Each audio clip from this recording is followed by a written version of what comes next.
France 24 et La Première présente. Bonjour, bienvenue dans Outre-mer l'hebdo consacré à l'actualité des territoires ultramarins.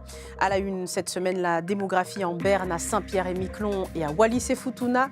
Qu'est-ce qui l'explique? Nous le verrons dans cette édition. A tout de suite.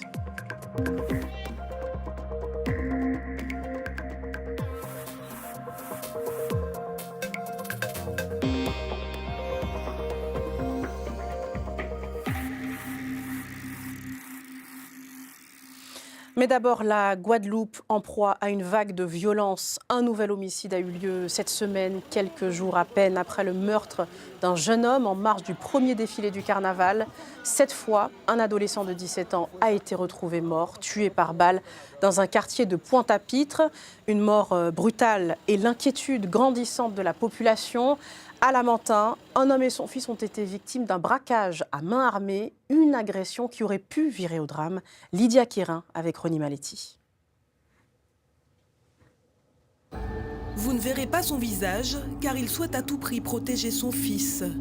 Nous l'appellerons donc Alexandre. Très affecté, il a pourtant décidé de prendre la parole pour tenter d'enrayer ce qu'il décrit comme une spirale de violence. Le 4 janvier dernier, en soirée, alors qu'il raccompagne son fils de 22 ans, Alexandre décide de s'arrêter ici pour déposer un chèque. Alors qu'il revient vers la voiture, il sent qu'il est suivi. 3 hommes surgissent dans la pénombre, l'un d'eux est armé. Il pointe un revolver sur le père de famille. Et là, j'ai senti qu'il allait tirer, donc dans un mouvement d'esquive, j'ai tourné la tête, donc la balle m'a touché au front, donc je suis tombé. Et là, j'ai vu l'individu qui se dirigeait vers mon fils. Et finalement, je lui ai dit de les laisser partir avec la voiture. Blessé, en état de choc, le visage ensanglanté, Alexandre peine à réaliser ce qu'il vient de se passer. Un braquage de quelques minutes, mais des stigmates à vie pour cet homme et son fils. Il m'a dit que la nuit, des fois, il sursaute, il se réveille parce que c'est des cauchemars ou bien des bruits. Donc je pense qu'il est un peu perturbé. Moi, pour l'instant, ça va, mais je sais pas pour après. Alexandre se dit inquiet face à ce qu'il perçoit comme une montée de la violence gratuite dans l'archipel. J'espère que par la suite, on n'aura pas trop de séquelles, mais on vit dans une vie où on est en méfiance tout le temps, on ne sait pas à qui faire confiance. Les 2 hommes sont finalement pris en charge par les secours. À la sortie de l'hôpital, ils décident de porter plainte. Alexandre espère désormais que l'enquête permettra d'identifier les auteurs de ce braquage. Autre fléau, celui des sargasses dans la Caraïbe. Au Robert en Martinique, les algues brunes et leurs gaz toxiques hantent de nouveau le quotidien des habitants. En colère, ils ont érigé des barrages routiers pour réclamer de vraies solutions d'urgence et protester contre les successions d'annonces peu concluantes.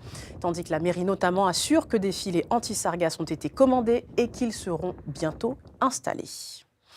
On est passé d'une dizaine d'enfants par foyer à 2. À Wallis-et-Futuna, la démographie recule et préoccupe les autorités. Plusieurs raisons à cela. Et bien que les contextes diffèrent, la même tendance est observée à Saint-Pierre-et-Miquelon. Le petit archipel de l'Atlantique Nord enregistre aujourd'hui moins d'habitants qu'en 2020. Les explications, Pierre Lacombe. C'est le premier bébé de l'année à Saint-Pierre-et-Miquelon. Il est né le 3 janvier dernier. Une vingtaine de naissances est attendue d'ici le mois de juillet. Mais ici s'arrêtent les bonnes nouvelles de la démographie dans l'archipel. Depuis 13 ans, la population diminue inexorablement. 522 habitants en moins, avec forcément des conséquences sur la qualité de vie. Quand il y a moins d'habitants, quand vous avez moins de perception de recettes, moins de consommation sur le territoire, nous allons, avec l'ensemble des collectivités, être obligés de faire des choix politiques et donc de réduire la qualité de vie sur le territoire avec l'ensemble des prestations que l'on peut être amené à avoir. L'objectif est d'inverser la courbe d'ici 2 ans et d'atteindre à nouveau 6 000 habitants. Pour y parvenir, les autorités locales devront relever 2 défis. D'abord, faire revenir les jeunes qui ont quitté l'archipel et maintenir ensuite ceux qui ont choisi de rester.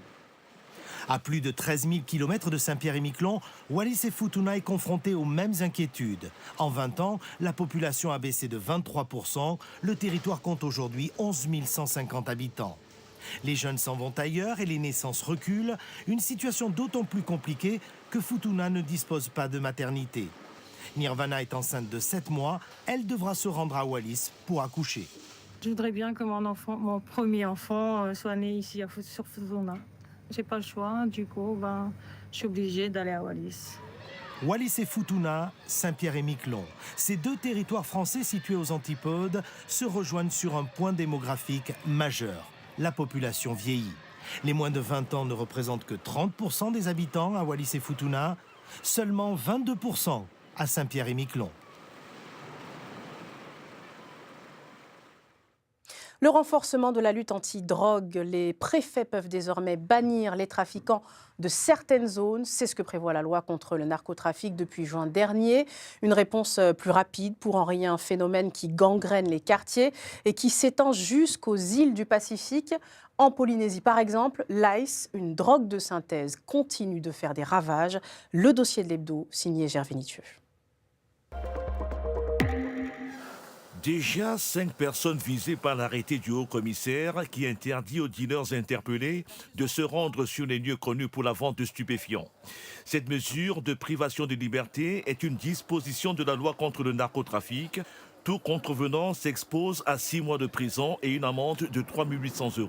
L'objectif pour nous, c'est de lutter contre toutes les drogues, du paca-lolo jusqu'aux drogues de synthèse, en passant évidemment par l'ice ou la cocaïne si elle venait en Polynésie française. L'objectif, c'est d'empêcher la consommation et le trafic de tous les stupéfiants. Et donc, les contrôles qu'on met en place, c'est pour toutes les drogues. La mesure est valable 1 mois, renouvelable 1 fois. Problème, comment l'appliquer ? À Aroé, dans le nord-est de l'île de Tahiti, la police municipale est chargée de faire respecter l'arrêté. Elle affirme ne pas disposer de moyens. Il faudra détacher une équipe à cette mission-là et nous, aujourd'hui, on n'a pas les effectifs pour. Donc, ça sera certainement dans le cadre de nos patrouilles où on pourra notamment identifier les personnes concernées.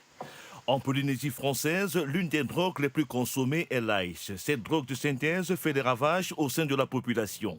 C'est le cas de cette jeune fille qui se drogue depuis 2 ans. C'est scarifié, hein? C'est de regarder les poignées et tout ça. Elle me disait vraiment qu'elle entendait des voix et tout ça. Et puis c'est pour ça qu'on a appelé la PM de Kunabia et puis les papiers. Il y a un peu plus de 3 mois, dans les rues de Papeete, plusieurs milliers de personnes avaient participé à une marche contre l'ice. Objectif, interpeller les pouvoirs publics. Le fait d'avoir fait élever le peuple polynésien face à ce fléau-là va nous permettre aujourd'hui justement d'avoir encore plus de force et faire en sorte véritablement des actions concrètes soient mises en place. Aujourd'hui, d'après le gouvernement local, la Polynésie française compte près de 30 000 consommateurs d'ice, soit 10% de la population. C'est une manière de lutter contre l'isolement et le manque de cadres qui pèsent sur la jeunesse mahoraise. Une 60aine de jeunes issus de différents villages ont gravi ensemble le mont Chungi, le plus haut sommet de Mayotte. Une ascension dans un esprit d'équipe et de découverte de leur territoire. Rebecca Alexis-Langard avec Raphaël Kahn. Commencer l'année en beauté avec l'ascension du mont Chungi, 593 mètres d'altitude. C'est le défi que se sont donnés plus de 60 jeunes de 12 à 22 ans, la première randonnée de l'année et même la toute première ascension pour la majorité d'entre eux. Au prix de l'effort, il faut escalader une pente vertigineuse jusqu'à la récompense.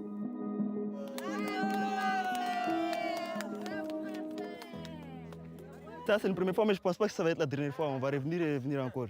Parce que ce n'est pas tous les jours qu'on voit ça. Regardez la vue. Je suis très casanière. Du coup, là, ça me permet de faire des nouvelles rencontres et de voir des gens à l'extérieur. Au lieu de me renfermer chez moi, ça change. Encadrés par l'ASPTT, une association sociale et sportive, certains ne se connaissaient pas avant la randonnée.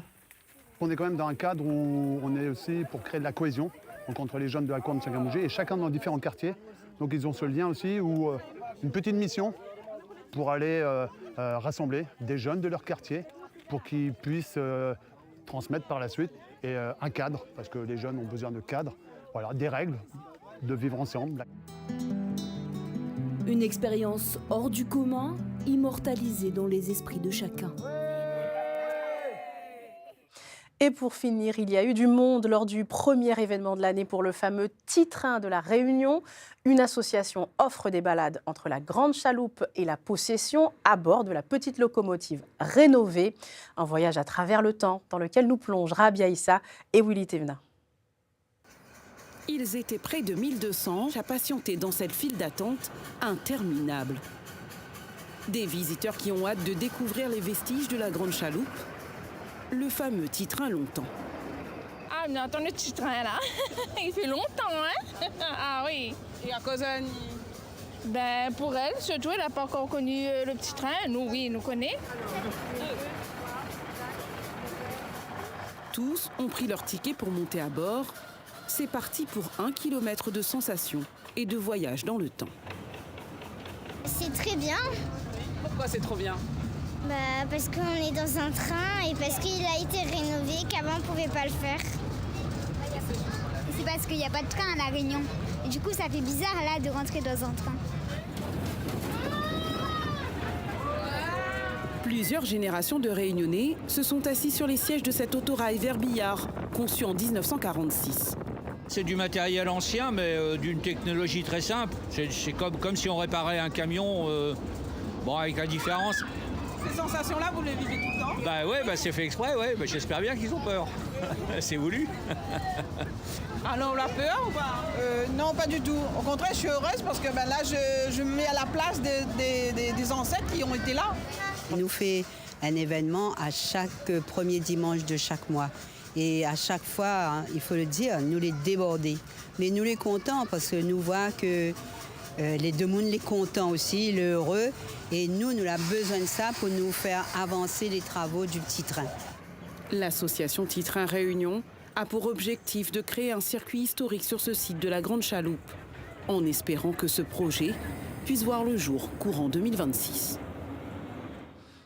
Merci de votre attention. C'est la fin de cet hebdo. Pour le revoir et suivre l'actualité des Outre-mer, rendez-vous sur france24.com et la première.fr. Je vous souhaite une belle journée, une belle soirée, où que vous soyez. Prenez soin de vous.